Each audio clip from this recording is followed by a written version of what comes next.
All right, Carl, this is going to be some fun shooting today. This is going to be incredible shooting today. We actually have two rare rifles. Extremely. Well, one very rare and one extraordinarily rare. First, thank you for tuning into InRange. You're tuned into a very special video because we have a unicorn strapped to Ian's back. That is a Walther 2000 sniper rifle. 300 Winchester Magnum. And there are something like 87 of them or some ridiculous number. About a dozen, 2 dozen in the US. Okay.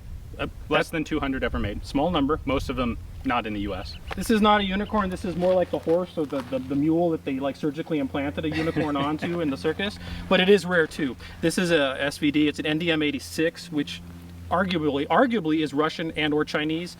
It is of Chinese origin, it may be Russian parts. With that said, it is an SVD. It's a legitimate Dragunov, except it's chambered in .308. Right. Now, everything about that gun is identical, part for part, interchangeable. In fact, the gas system on this gun is from a 54R gun. Right. Okay, so I went with .308 when I got this, one, because I could find it, and two, I actually have better options for ammunition here in the States than you do with 54R. Right. So, yep. Okay. But Dragunov in every way, same accuracy, same function, same exact gun. Did we mention we have a Walther 2000? You know what this should be? Ostfront, 1987. Perfect. It's the Eastern Front, the war never ended. The Germans have, of course, their precision, manufactured, lovingly crafted sniper rifle. The Russians have that thing. This thing, which isn't a bad rifle either, however, different mindset.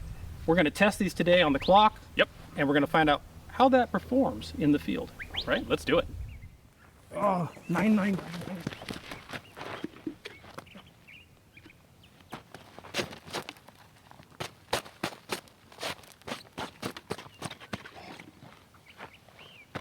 Scharfschütze McCollum, komm! Wir haben 3 Bader-Meinhof. 3 Bader-Meinhof? Ja. Was ist los? Oh, verdammt, so sorry. Ah.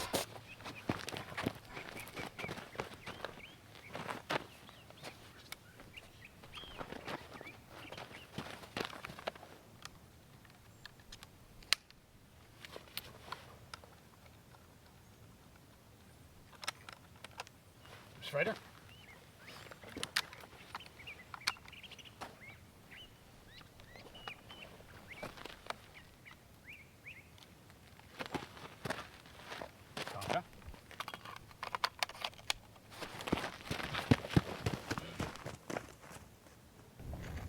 All right, a 5-round group, Black Hills 190 grain match, 100 meters.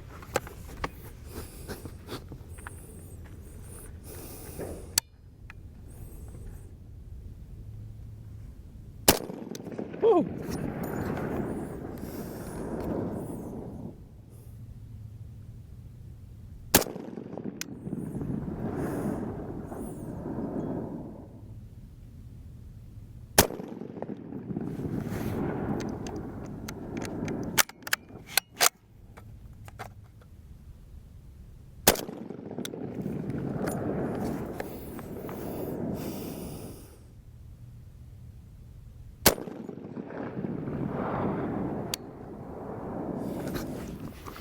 All right, we'll go take a look at how that went. Now, we did have one kind of weird malfunction there, a failure to fully eject. We said this isn't a military rifle, and if something goes wrong with it, you kind of just put it down and find something else. But let's see how the target is. All right, so there is my fantastic 5-round group of just slightly under 3 inches at 100 meters, which is kind of pretty pathetic. I am far from the world's best marksman, and I'm shooting it right-handed, I'd just like to remind folks.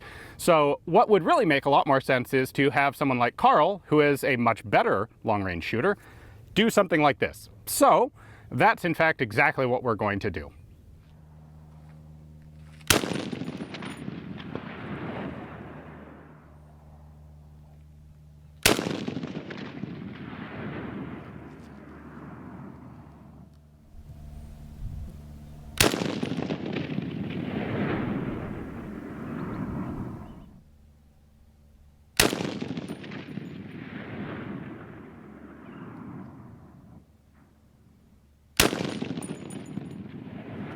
All right, so 100 meters, my group. Yours was just about 3. Yep. This is just about 2. In fact, it is 2. Yep. It's 2 inches at 100 meters, which in centimeters is something. Yeah, some. Centimeters, yeah, 2 inches. So I shaved off an inch of you. Yep. I know it's interesting to note that I have some horizontal stringing here, which is what opened the group, which I find interesting. It's a single stage, very crisp trigger. Although I can tell you my preference is a double stage. Okay. I like taking up and then having a crisp break. This just breaks. Right. Which is a surprise, and people like, you want to be surprised by the trigger, and I've always had a hard time with that phrase. I don't want to be surprised when my gun goes off. So I get it and I understand the concept, but I just happen to prefer a two-stage trigger, and I kind of think for me, I might have done a little better if it was a two-stage trigger. Okay. But it's also familiarity and what you're used to. Right. So in field conditions, off a bipod, not off a sandbag, shooting off a sandbag off of a concrete rest in perfect conditions on a chair is different than a bipod that could be a little tighter in the dirt in the field. Yep. And we're going to see that on all the guns that we run through this standardized course of fire. Exactly. This is the same course of fire for every gun. So we're going to shoot them all in field conditions. We're not testing the mechanical accuracy of the gun. We're testing the practical accuracy of the gun in practical use. Yep. Right? So 2 inches to your 3 inches, 33% better. That's Still, a pretty good group. it's decent enough. I mean, I would have liked better, Sure. but I'm comfortable with that, and I'm sure that this is more than sufficient for the role that this rifle was put into its role for. Oh, absolutely.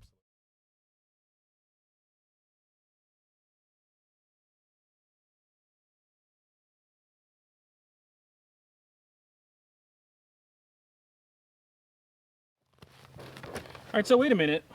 I'm in the Flecktarn German stuff here. Why do I not have the Walther? Because I grabbed it. Because I like it. That figures. That's how that works, isn't it?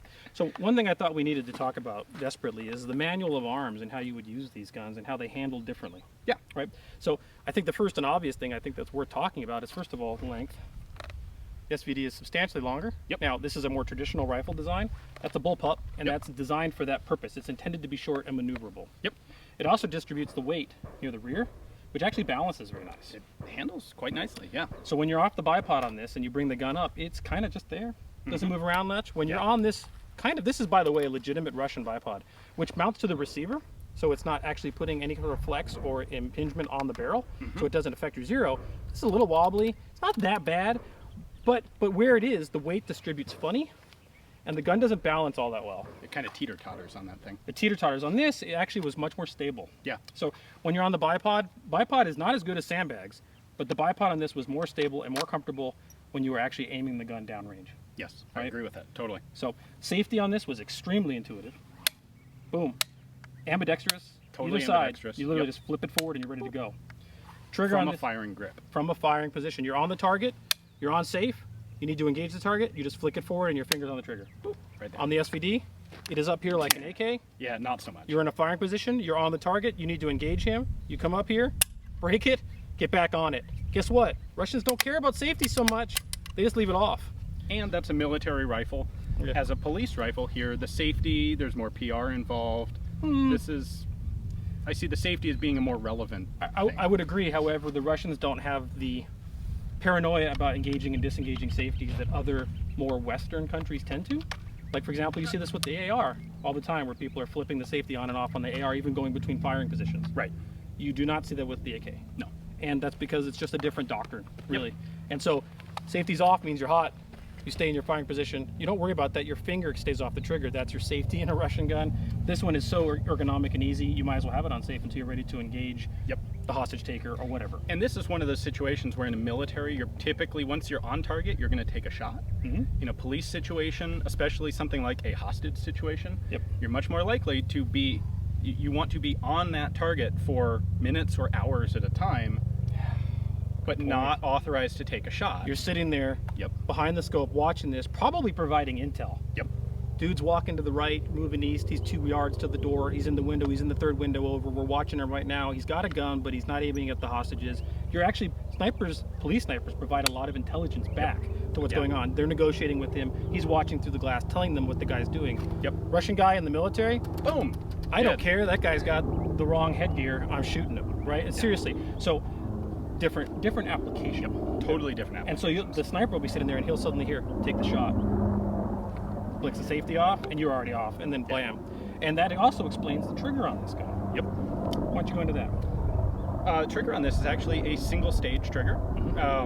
It's one of those ones that's designed to surprise you when it breaks. When you need to fire the shot on this, there is very little pressure that's required. There's no take up. You just get on it and it goes off, quite honestly. Light, it's crisp, It's a really nice trigger, especially if you like a single stage trigger. I would say, which Karl doesn't. I don't, although it did work in this gun, and for the application of a police sniper who's giving intel and suddenly is told, take the shot. Boom. There's no take up, get on that, because here's the thing. If you're actually engaging, or you're a police sniper, we are clear, and you're using a 2-stage trigger, you have to bring this first stage back, and you're now applying an indeterminate amount of pressure on what is the second break. Right. You could accidentally fire. And that's not what they're doing here. Right. When your finger's on the trigger of this gun, it's because you intend to fire immediately. Yep. And I think it was designed with that in mind. Yep. Now, magazines. Magazines. So this is interesting. And I think this is more aligned to the DMR role we're talking about with the Russians. Yep, absolutely. Bullpups bring something interesting to the table in that they're short. They balance well. Yep. They're really slow to reload. This thing is a mess to reload. Yep. You've got a magazine button down here. Pop that out. Notice, if I turn this way, in order to pull the magazine out, you actually have to have the magazine lower than the whole buttstock of the gun. You have to lift it up out of position to take the mag out. You are breaking your position entirely. Yep, and you've got a 5-round magazine. I think technically it's 6. You really kind of have to cram the 6th round in here, so we've been shooting it with 5. It's kind of 6 like an AR-15 magazine's 31. Yeah, exactly. You can get them in there, but Do you really want to? yeah. And in a military role, this would be not a good thing. Nope, but if again, you're on the Russian, you're on Ostfront, doing your DMR role, this is more like a traditional rifle. Magazine goes in, dot, dot, dot, dot, dot. Another one, right? Yeah. You're good to go. I think this is more aligned to rapid fire downrange, rapid semi-precision fire downrange at a large number of attacking or defending targets. This is again aligned to, you probably don't need 5, you probably need 1. If you need more than one, you screwed up. So- Or there's more than one terrorist. Which is still makes sense if there were, Sure. and you're dealing with a sporting arena, which is what this was designed for. Having 5 makes sense, and that's where that applies. Yeah. And recoil follow up on this is quick. If you've got 3 members of Bader Meinhof, in the skybox, and you've got 5 rounds in this, you're going to end with 1 or 2 left in the mag. Fast follow-up shots, and it would be a fantastic tool for that purpose. Oh, absolutely would. And the fact is you have a variable scope, at least this is the standard scope that was provided with the Walther 2000, and it goes from 2.5 to 10x, which allows you to do this wide open view, scan the field of view. This is your perimeter, this is your area of defense, so this is your zone, right? And with that wide field of view, you can sit there and watch what's going on. That guy's the bad thing right there. You zoom up, you're in on it, and then you have this nice, crisp, high magnification shot to take. Yep. Great glass, not much help in the reticle. Nope. And if you're on 10x, it's also hard to move from target to target to target, right? Yep. So as we learned in World War II, 4x. 4x, 4x, The standard. 4x. Everybody did this, right? The ACOG now, 4x. And there's a reason for that. It's not the best magnification for a long-range precision shot, Right. but it's an excellent middle ground between enough magnification to get a 400 or 500 meter shot, but be able to move between targets quickly and not lose your field of view. Right. So this, being a 4x scope, does that. Now, I will say this. There are improved versions of SVD Dragunov scopes. Right. This is the traditional PSO1 4x standard reticle. Yep. We didn't want to skew this, being that these are like 1980s representative guns. In fact, that specific scope is actually a vet bringback from the Global War on Terror. It actually is. Now, I actually have some of the pro versions and other scopes that go on the SVD, and I can tell you that that alone, and Glass will do this, greatly enhance the capabilities of this rifle if you put the pro scope on. Right. It's even got a zoom that goes from 4 to 10 or all these kind of things. Make a huge difference, but that wasn't what we were testing today, and we didn't want to skew this. We wanted to put this gun, which is representative of that time frame, against that gun of that time frame on equal footing. Yep. Right. Exactly. So that's pretty much it. The manual of arms, they are well designed for their intended purpose. Yep. Exactly. But they're not the same intended purpose. They're not. And Not by a long shot. they just crisscross. long shot. They just crisscross here and there, right? Yep. Yeah. So I thought that was very interesting. Very much so. You can. So to properly test these two rifles against each other, we figured we would set up a standardized precision rifle course of fire, and we'd run both rifles through them a couple times each and see what our times are. So this is a picture of the setup as we have it today, and it starts with a 50-meter shot on a hostage taker head little square target there on the right. Then we move over to the left, and we're going to take a single shot, or a single hit, on a mini IPSC target at 100 meters, followed by a single hit on a mini Q target at 200 meters, and then 2 hits on a full-size Q target, which is still a little bit smaller than an actual silhouette, at 300 meters. That 300 meter target is, as you can see in the picture, kind of difficult to spot. So let's get up to it and we'll see how both rifles perform. Are you ready? Yep. Stand by.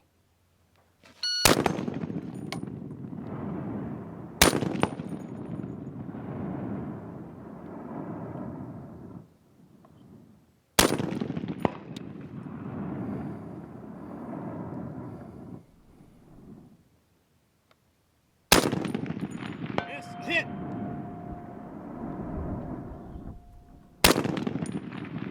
Hit. Clean run. 2282. Cool. Stand by.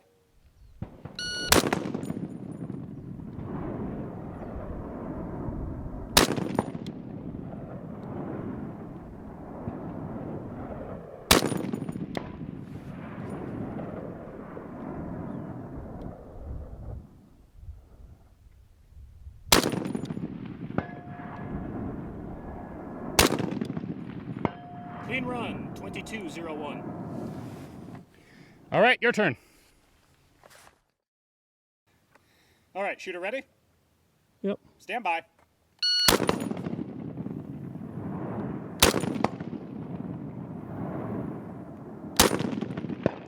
Good.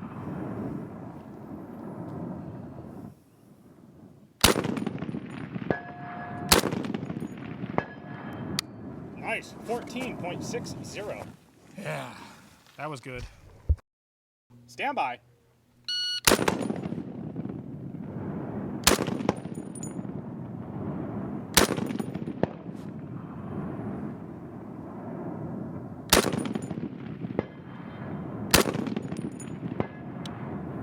Nice. 12.66. 12.66.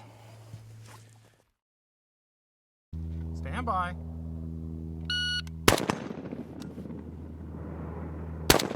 Hit. Hit.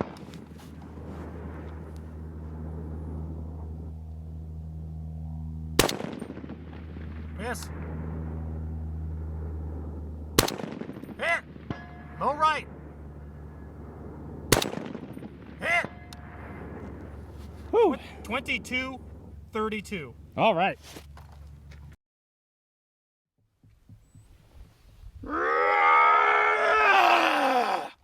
All right, I'm ready. Shooter ready? Yep. Stand by.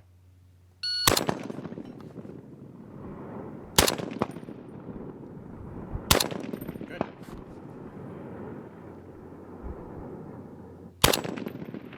Right. Hit.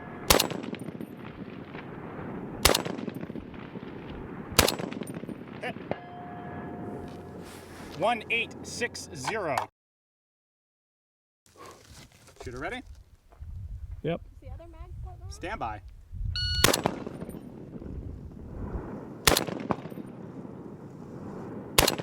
Good. Hit. Hit.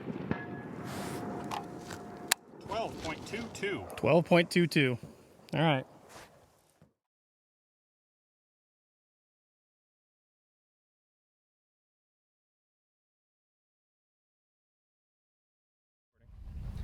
All right, Carl, you can keep that SVD. I like this thing. Well, yeah, you know, it's funny is when we came out to do this, we were thinking, well, what happens if the SVD beats the Walther, which seems yeah. kind of incomprehensible, especially on a precision, well, somewhat precision field course of fire. Mm-hmm. And I was a little nervous about that because it didn't. That would seem odd. Yes. Good news. It didn't. Doesn't turn out to be a problem. However, here's what I think is interesting about that. The SVD can do it. Right. What it is this is easier. A lot easier. And easier is what you want in the Yeah. field or in combat conditions or in any sort of practical environment, timer, stress, artificial or real or otherwise. Cheating is the way to win. Yeah. And if a gun that makes it easier to get the hits is cheating, so be it. I'd take it. So what was going on here, or what happened here, was I shot the Walther first. Yeah. And I did 3 runs, and I think one of them had a miss or a malfunction or something. We tossed it out and took the 2 good runs. Mm-hmm. Cool. And then I went over to do the Dragunov, and I had one, like my first run was clean. It was like, awesome, all right. And then my second run, I couldn't hit the 300. Like, oh, okay, start over. Couldn't hit the 300. All right, start over. Rushed it, missed the 200. couldn't hit it. Start over. Stand by.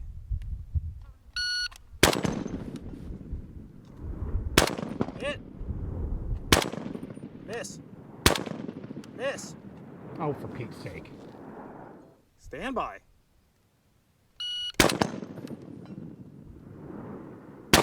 Hit. Hit.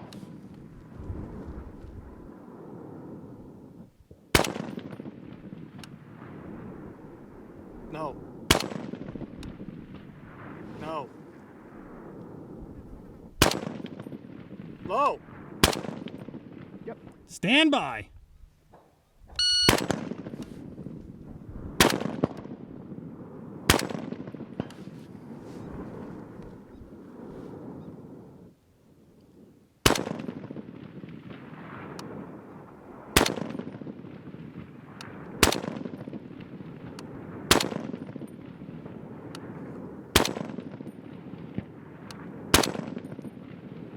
Shooting this had given me this impression that this course was easier than it really is. This is a very difficult course of fire. It is, yeah. And so I was trying, my thought was, well, I don't want to have a lot of course of runs where I miss the target because that skews the data, because I should be able to just clean this without, it shouldn't be a problem of cleaning it, it should be a question of how long.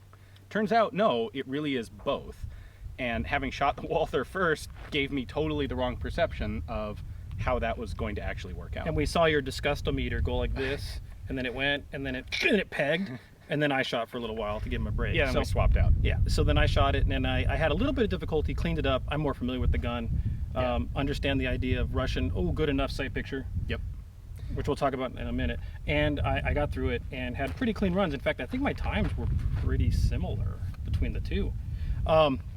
What I think is interesting about this is that when we first started talking, you want to do the times? Yeah, go ahead. All right. When we first came out here, I thought, it's very interesting because the Walther 2000 was originally designed not as a military rifle, but as a police sniper rifle, specifically after the Olympic Games, in which there was the hostages and all that across a coliseum or stadium. Right. Stadium's going to be a 300 meter environment, not a 1,200 meter environment for the most part. Okay. But that is a situation where it's a police action legitimately shooting several hundred yards. Yeah, agreed, but not 1,200. And when you think of 300 Win Mag, the military went to 300 Win Mag to have a 30 caliber large weight, heavyweight bullet at very extended distances. Right. So I'm like, why would you do this? Because on a ballistic chart, the differential between impact with 100 meter zero between 300 Win Mag and 168 grain 308 isn't that different.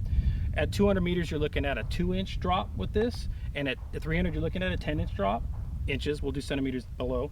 With 168 grain 308, technically you're getting a 4.5-inch drop at 2, and you're getting a 14 to 15-inch drop at 3. Now 5 inches more, but it doesn't sound like a lot. Doesn't sound like a lot. However, on the course of fire, it is. That's enough to make the difference between hold on the target, hit the target, and having to hold off the target to hit the target. And I would say this, people are going to say, well, why didn't you use the knobs?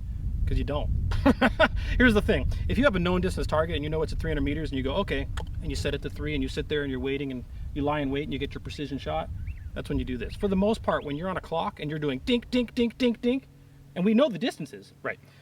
The time you're going to spend futzing with this is lost in just doing holdovers. Right. So the reticle in the SVD kind of lends itself to that, and that's really what you would be doing. Yeah. And so it turned into, with this, aim at 300, hit at 300. Right. With this, aim at the top of the head and hit at 300, which is harder to do. And a little bit off to the left, because that's a pretty granular zero, and this thing has like, what, 1/8? We don't know, clicks? but they're very, these have very granular clicks, and this has, the windage adjustment on this is 10 centimeters at 100 meters.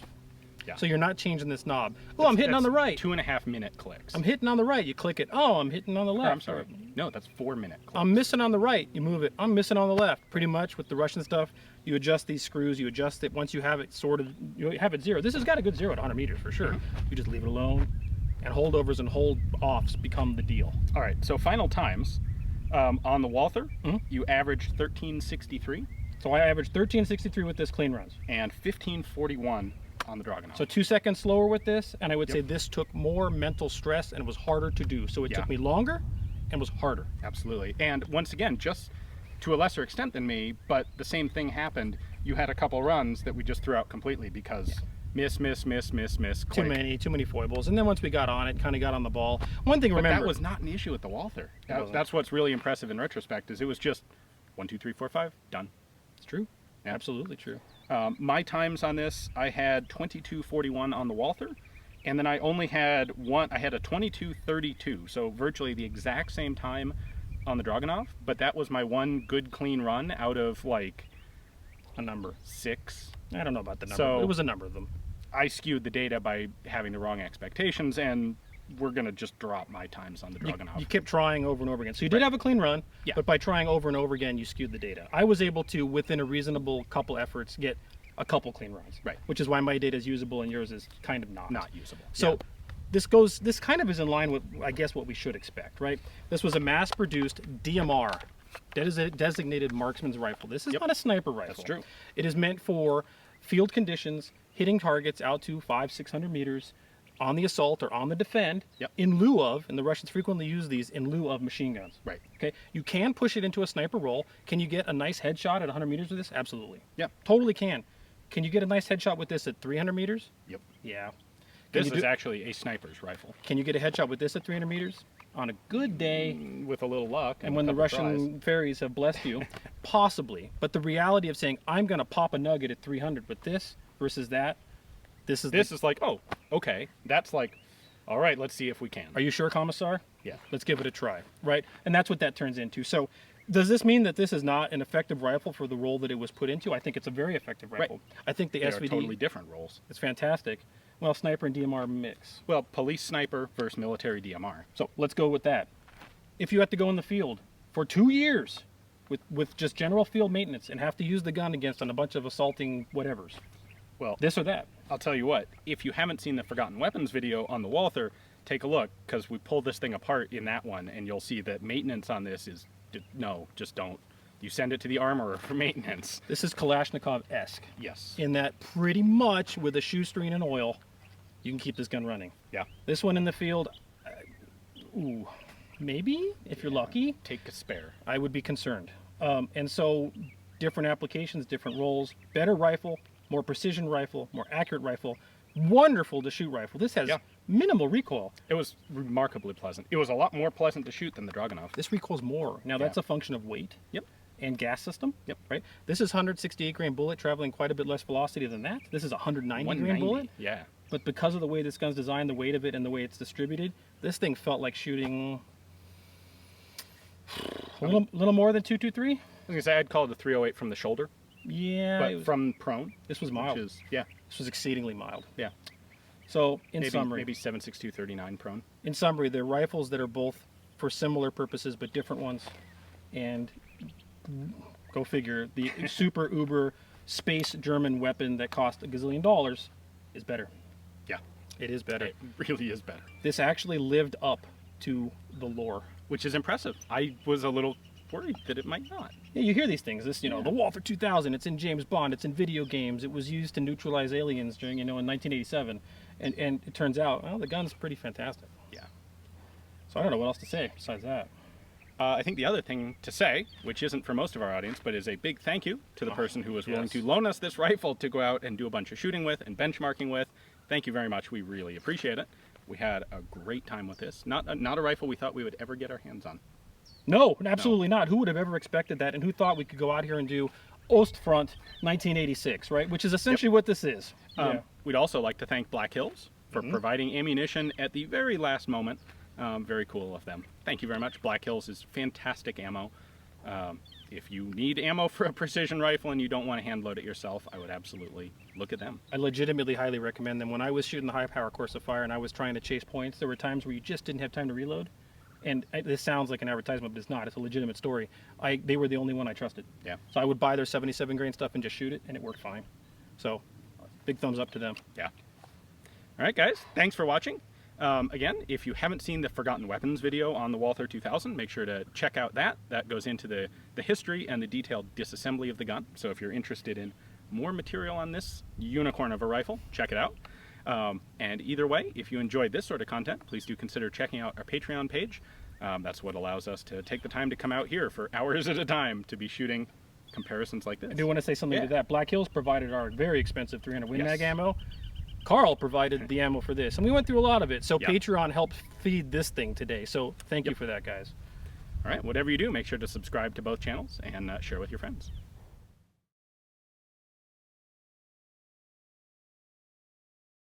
You can't have it. I'm keeping it. I don't think you're keeping it either.